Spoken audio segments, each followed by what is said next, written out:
T20 உலக கோப்பை தொடரில் ஜிம்பாப்வே அணிக்கு எதிரான சூப்பர் 8 சுற்று ஆட்டத்தில் இந்திய அணி 72 ரன்கள் வித்தியாசத்தில் ஜிம்பாப்வே அணியை வீழ்த்தியது.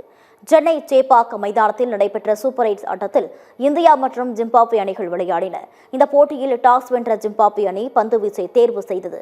இந்திய அணி முதலில் விளையாடி நிர்ணயிக்கப்பட்ட 20 ஓவர்களில் 4 விக்கெட்டுகளை இழந்து 256 ரன்கள் எடுத்தது. இதன் மூலம் T20 உலகக்கோப்பை வரலாற்றில் அதிக ரன்கள் குவித்துள்ள இரண்டாவது அணி என்ற சாதனையை இந்தியா படைத்துள்ளது. அடுத்து களமிறங்கிய ஜிம்பாப்வே அணிக்கு வெற்றி இலக்கு அதிகம் என்பதால் அந்த அணியால் 20 ஓவர்களில் 6 விக்கெட்டுகளை இழந்து 184 ரன்களை மட்டுமே குவிக்க முடிந்தது. இதன் மூலம் 72 ரன்கள் வித்தியாசத்தில் இந்திய அணியிடம் ஜிம்பாப்வே போராடி தோற்றது. இந்த வெற்றியால் இந்திய அணி T20 உலகக்கோப்பை தொடரில் அரையிறுதி சுற்று வாய்ப்பில் நீடிக்கிறது. தோல்வியடைந்த ஜிம்பாப்வே தொடரில் இருந்து வெளியேறியது. இந்திய அணி தமது அடுத்த ஆட்டத்தில் மேற்கு இந்திய தீவுகள் அணியிடம் பலப்பரீட்சை நடத்த உள்ளது குறிப்பிடத்தக்கது.